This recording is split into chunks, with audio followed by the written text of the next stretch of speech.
ರಾಜೀನಾಮೆ ಕೊಡುವುದು ಫಿಕ್ಸ್ ಅಂತ ಹೇಳಲಾಗ್ತಾ ಇದೆ. ರಾಜೀನಾಮೆ ಪಡೆಯೋಕೆ ಹೈಕಮಾಂಡ್ ಸೂಚನೆ ಕೊಟ್ಟಿದ್ಯಂತೆ. ನಿನ್ನೆ ಅಷ್ಟೇ ಡಿಕೆ ಶಿವಕುಮಾರ್ ಅವರು ರಾಹುಲ್ ಗಾಂಧಿ ಅವರ ಜೊತೆ ಚರ್ಚೆಯನ್ನ ನಡೆಸಿದ್ರು. ನಾಗೇಂದ್ರ ಕೂಡ ಪಕ್ಷದ ಎಲ್ಲ ನಿರ್ಧಾರಕ್ಕೂ ಕೂಡ ಬದ್ಧ ಇರ್ತಾರೆ ಅಂತ ಹೇಳಿಕೊಂಡು ಸಿಎಂ ಹೇಳಿಕೆಯನ್ನ ಕೊಟ್ಟಿದ್ರು. ಈಗ ಹೈಕಮಾಂಡ್ ಸೂಚನೆಯನ್ನ ಕೊಟ್ಟಿದ್ಯಂತೆ. ಸಿಎಂಗೆ ಸೂಚಿಸಿದ್ದಾರೆ ಹೈಕಮಾಂಡ್ ನಾಯಕರು. ರೆಸಿಗ್ನೇಷನ್ ಅನ್ನು ಆಕ್ಸೆಪ್ಟ್ ಮಾಡಿ ಅಂತ ಹೇಳಿಕೊಂಡು ಬಿಜೆಪಿ ಪಾದಯಾತ್ರೆಗೂ ಮುನ್ನವೇ ರಿಸೈನ್ಗೆ ಸಿದ್ಧತೆಯನ್ನ ಮಾಡಿಕೊಳ್ಳಲಾಗಿದೆ.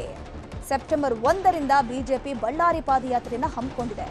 ಸೆಪ್ಟೆಂಬರ್ 1ರ ಒಳಗಾಗಿಯೇ ರಾಜೀನಾಮೆಯನ್ನ ಪಡೆಯಲಿದ್ದಾರೆ ಸಿಎಂ ಡಿಕೆ ಶಿವಕುಮಾರ್. ಇದಕ್ಕೂ ಮೊದಲು ಮಲ್ಲಿಕಾರ್ಜುನ ಖರ್ಗೆ ನಾಗೇಂದ್ರ ಜೊತೆ ಚರ್ಚೆಯಾಗಿದೆ. ಖರ್ಗೆ ನಾಗೇಂದ್ರ ಜೊತೆಗೆ ಚರ್ಚೆಯನ್ನು ಕೂಡ ನಡೆಸಲಿದ್ದಾರೆ. ಮೊನ್ನೆ ಒಂದು ರೌಂಡ್ ಚರ್ಚೆ ಆಗಿದೆ. ಈಗ ಮತ್ತೊಮ್ಮೆ ಚರ್ಚೆ ನಡೆಸಿದಾದ ಮೇಲೆ ಫೈನಲ್ ಡಿಸಿಷನ್ ಈ ರಾಜೀನಾಮೆ ಬಗ್ಗೆ, ರಾಜೀನಾಮೆ ತೆಗೆದುಕೊಳ್ಳೋದಾ ಬೇಡವಾ ಅನ್ನುವಂಥದ್ರ ಬಗ್ಗೆ ಮಾತುಕತೆ ನಡೆಸಲಿದ್ದಾರೆ. ನಾಗೇಂದ್ರ ಜೊತೆ ಮಲ್ಲಿಕಾರ್ಜುನ ಖರ್ಗೆ ಹಾಗೂ DK Shivakumar face to face ಚರ್ಚೆಯನ್ನು ನಡೆಸಲಿದ್ದಾರೆ. ಇಬ್ಬರ ಜೊತೆ ಚರ್ಚಿಸಿದಾದ್ಮೇಲೆ ರಾಜೀನಾಮೆಯನ್ನ ಸಿಎಂ ಡಿಕೆ ಶಿವಕುಮಾರ್ ಅವರು ಪಡೆಯಲಿದ್ದಾರೆ.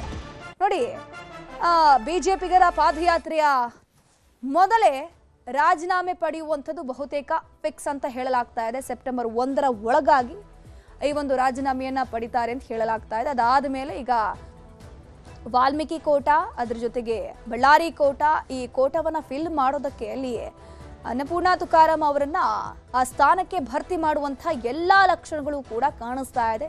ಸೊ ಇವರು ರಾಜೀನಾಮೆ ಕೊಟ್ಟಂತಹ ಬೆನ್ನಲ್ಲೇ ಈಗ ಅವರಿಗೆ ಅಲ್ಲಿ ಸ್ಥಾನ ಸಿಗಲಿದೆ. ಇದ್ರ ಬಗ್ಗೆ ಹೆಚ್ಚಿನ ಮಾಹಿತಿ ನೀಡ್ತಾ ಹೋಗ್ತಾರೆ ನಮ್ಮ ಪ್ರತಿನಿಧಿ ಕಾರ್ತಿಕ್. ನೇರ ಸಂಪರ್ಕದಲ್ಲಿ ಜಾಯಿನ್ ಆಗಿದ್ರೆ ಕಾರ್ತಿಕ್, ಈಗ ನಿನ್ನೆ ಅಷ್ಟೇ ಡಿಕೆ ಶಿವಕುಮಾರ್ ಅವರು ಸುಳಿವನ್ನ ಕೊಟ್ಟಿದ್ರು ರಾಜೀನಾಮೆ ಕೊಡುವಂಥದ್ದು ಪಕ್ಕ ಅಂತ. ಹಾಗಾದ್ರೆ ರಾಜೀನಾಮೆ ಕೊಟ್ರೆ ಯಾವಾಗ ಕೊಡ್ತಾರೆ? ಅದ್ರ ಜೊತೆಗೆ ಆ ಸ್ಥಾನಕ್ಕೆ ಯಾರನ್ನ ಭರ್ತಿ ಮಾಡ್ತಾರೆ?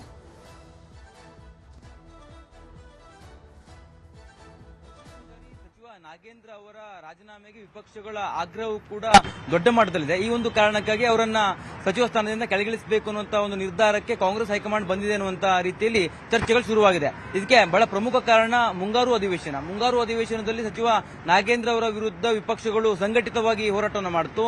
ಜೊತೆಗೆ ಅವರ ರಾಜೀನಾಮೆ ಕೊಟ್ಟ ಬಳಿಕವೇ ನಾವು ಈ ಉಳಿದಂತ ವಿಚಾರಗಳನ್ನು ಚರ್ಚೆ ಮಾಡ್ತೇವೆ ಅನ್ನುವಂತ ರೀತಿಯಲ್ಲಿ ಹೇಳಿಕೆಯನ್ನು ಕೊಡ್ತಾ ಇದ್ರು. ಅದರ ನಂತರದಲ್ಲಿ ಪಾದಯಾತ್ರೆಯನ್ನ ಈಗಾಗಲೇ ಬಿಜೆಪಿ ಘೋಷಣೆಯೂ ಕೂಡ ಮಾಡಿದೆ. ಸೆಪ್ಟೆಂಬರ್ 1ರಿಂದ 10ನೇ ತಾರೀಕುವರೆಗೂ ನಾವು ಪಾದಯಾತ್ರೆಯನ್ನ ಮಾಡ್ತೇವೆ ಅನ್ನುವಂತ ರೀತಿಯಲ್ಲಿ ಘೋಷಣೆ ಮಾಡಿರುವಂತಹ ಕಾರಣಕ್ಕಾಗಿ ವಿಪಕ್ಷಗಳ ಒತ್ತಡದ ಹಿನ್ನೆಲೆಯಲ್ಲಿ ಸಚಿವ ನಾಗೇಂದ್ರ ಅವರ ರಾಜೀನಾಮೆಯನ್ನ ಪಡಿಲೇಬೇಕಾದಂತಹ ಒಂದು ಸ್ಥಿತಿಯೂ ಕೂಡ ನಿರ್ಮಾಣ ಆಗಿದೆ. ಈಗಾಗಲೇ ಈ ವಿಚಾರಕ್ಕೆ ಸಂಬಂಧಪಟ್ಟಂತೆ ಹೈಕಮಾಂಡ್ ನಾಯಕರೊಂದಿಗೆ ದೆಹಲಿಯಲ್ಲಿ ಸಿಎಂ ಡಿಕೆ ಶಿವಕುಮಾರ್ ಅವರು ಮಾತುಕತೆಯನ್ನು ಕೂಡ ಮಾಡಿದ್ದಾರೆ. ಜೊತೆಗೆ ತನ್ನ ಸ್ಥಾನವನ್ನು ಉಳಿಸಿಕೊಳ್ಳೋದಕ್ಕೋಸ್ಕರ ಸಚಿವ ನಾಗೇಂದ್ರ ಅವರು ಕೂಡ ಹೈಕಮಾಂಡ್ ನಾಯಕರೊಂದಿಗೆ ಒಂದಿಷ್ಟು ವಿಚಾರಗಳನ್ನ ಮುಂದಿಟ್ಟು ಮಾತುಕತೆಯನ್ನು ಕೂಡ ಮಾಡಿದ್ದಾರೆ. ಆದ್ರೆ ಕಾಂಗ್ರೆಸ್ನ ಹೈಕಮಾಂಡ್ ಸಿಎಂ ಡಿಕೆ ಶಿವಕುಮಾರ್ ಅವರಿಗೆ ಸೂಚನೆಯನ್ನ ಕೊಟ್ಟಿದೆ ಅಂತ ಹೇಳಲಾಗ್ತದೆ. ಸೆಪ್ಟೆಂಬರ್ 1ರ ಒಳಗಾಗಿ, ಅಂದ್ರೆ ಬಿಜೆಪಿಯ ಪಾದಯಾತ್ರೆ ಆರಂಭ ಆಗುವುದರ ಒಳಗಾಗಿ ನೀವು ನಾಗೇಂದ್ರ ಅವರ ರಾಜೀನಾಮೆನ ಪಡಿ ಎನ್ನುವಂತ ಸೂಚನೆಯನ್ನ ಕೊಟ್ಟಿದ್ದಾರೆ ಅಂತ ಹೇಳಲಾಗ್ತದೆ. ಖುದ್ದಾಗಿ ನಾಗೇಂದ್ರ ಅವರೇ ರಾಜೀನಾಮೆಯನ್ನ ಘೋಷಣೆಯನ್ನು ಕೂಡ ಮಾಡಬಹುದು ಅನ್ನುವಂತ ಲೆಕ್ಕಾಚಾರಗಳು ಕೂಡ ಇದೆ. ಯಾಕೆ ಅಂತಂದ್ರೆ ಈಗಾಗಲೇ ಅವರ ಮೇಲೆ ಆಪಾದನೆ ಬರ್ತಾ ಇರತಕ್ಕಂತ ಕಾರಣಕ್ಕಾಗಿ ಸ್ವಯಂ ಪ್ರೇರಿತವಾಗಿ ಅವರೇ ಮತ್ತೊಮ್ಮೆ ರಾಜೀನಾಮೆಯನ್ನು ಕೊಟ್ಟರು ಅನ್ನುವಂತ ರೀತಿಯಲ್ಲಿ ಸಂದೇಶ ರವಾನೆ ಆಗಲಿ ಅನ್ನುವಂತ ನಿಟ್ಟಿನಲ್ಲಿ ಈ ರೀತಿಯ ಒಂದು ತಂತ್ರಗಾರಿಕೆಯನ್ನ ಕಾಂಗ್ರೆಸ್ ಮಾಡಿರುವಂತೆ ಕಾಣಿಸ್ತದೆ. ಜೊತೆಗೆ ವಿಪಕ್ಷಗಳು ಈಗಾಗಲೇ ಈ ಒಂದು ಪಾದಯಾತ್ರೆಗೆ ಘೋಷಣೆ ಮಾಡಿರುವಂತಹ ಕಾರಣಕ್ಕಾಗಿ ಅದು ಎಲ್ಲ ಒಂದ್ ಕಡೆ ಸರ್ಕಾರಕ್ಕೆ ಮುಜುಗರ ತರಿಸಬಹುದು ಅನ್ನುವಂತ ಲೆಕ್ಕಾಚಾರವನ್ನು ಹಾಕೊಂಡಿರ್ತಕ್ಕಂಥ ಕಾಂಗ್ರೆಸ್ ಈ ನಿರ್ಧಾರಕ್ಕೆ ಬಂದಿರುವಂತದ್ದು. ಜೊತೆಗೆ ಈಗ ನಾಗೇಂದ್ರ ಅವರ ರಾಜೀನಾಮೆ ಕೊಟ್ಟ ಬಳಿಕ ಅವರು ರಿಸೈನ್ ಮಾಡಿದ ಬಳಿಕ ಯಾರನ್ನ ನೇಮಕ ಮಾಡ್ತಾರೆ ಅನ್ನುವಂತ ರೀತಿಯಲ್ಲಿ ಕೂಡ ಚರ್ಚೆಗಳಿದೆ. ಈಗಾಗಲೇ ಮಹಿಳಾ ಸಚಿವರನ್ನ ನೇಮಕ ಮಾಡಬೇಕಾಗಿದೆ. ಒಂದೇ ಸ್ಥಾನ ಖಾಲಿ ಇರುವಂತಹ ಕಾರಣಕ್ಕಾಗಿ ನಾಗೇಂದ್ರ ಅವರು ರಾಜೀನಾಮೆ ಕೊಟ್ಟ ಬಳಿಕ ಅದು 2 ಸ್ಥಾನ ಆಗುತ್ತೆ. ಆ ಸಂದರ್ಭದಲ್ಲಿ ನಾಗೇಂದ್ರ ಅವರ ಬದಲು ಎಸ್ಟಿ ಸಮುದಾಯದ ಅನ್ನಪೂರ್ಣ ತುಕಾರಾಮ್ ಅವರನ್ನೇ ಬಹುತೇಕ ಸಚಿವರನ್ನಾಗಿ ನೇಮಕ ಮಾಡುವಂತ ಸಾಧ್ಯತೆ ಇರುವಂತದ್ದು.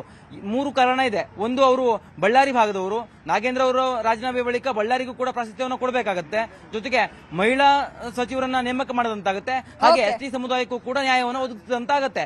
ಈ ಒಂದು ಕಾರಣಕ್ಕಾಗಿ ವಾಲ್ಮೀಕಿ ಸಮುದಾಯದ ಅನ್ನಪೂರ್ಣ ತುಕಾರಾಮ್ ಅವರನ್ನೇ ನೇಮಕ ಮಾಡುವಂತ ಎಲ್ಲ ಸಾಧ್ಯತೆಗಳು ಕೂಡ ಇರುವಂತದ್ದು. ಜೊತೆಗೆ ವಿಪಕ್ಷಗಳ ಒತ್ತಡದ ಕಾರಣಕ್ಕಾಗಿ ಸಚಿವ ನಾಗೇಂದ್ರ ಅವರ ರಾಜೀನಾಮೆಯನ್ನ ಕಾಂಗ್ರೆಸ್ ಹೈಕಮಾಂಡ್ ಪಡೆಯುತ್ತೆ ಅನ್ನುವಂತ ಮಾಹಿತಿ ಲಭ್ಯವಾಗಿದೆ. ಸೆಪ್ಟೆಂಬರ್ 1ರ ಒಳಗಾಗಿ ನಾಗೇಂದ್ರ ಬಹುತೇಕವಾಗಿ ಸಚಿವ ಸ್ಥಾನಕ್ಕೆ ರಾಜೀನಾಮೆಯನ್ನು ಕೂಡ ಕೊಡ್ಲಿಕ್ಕಿದ್ದಾರೆ. ಧನುಶ್ರೀ ಪೂಜಾರಿ. ಥ್ಯಾಂಕ್ ಯು ಕಾರ್ತಿಕ್ ತಮ್ಮೆಲ್ಲ ಮಾಹಿತಿಗಾಗಿ.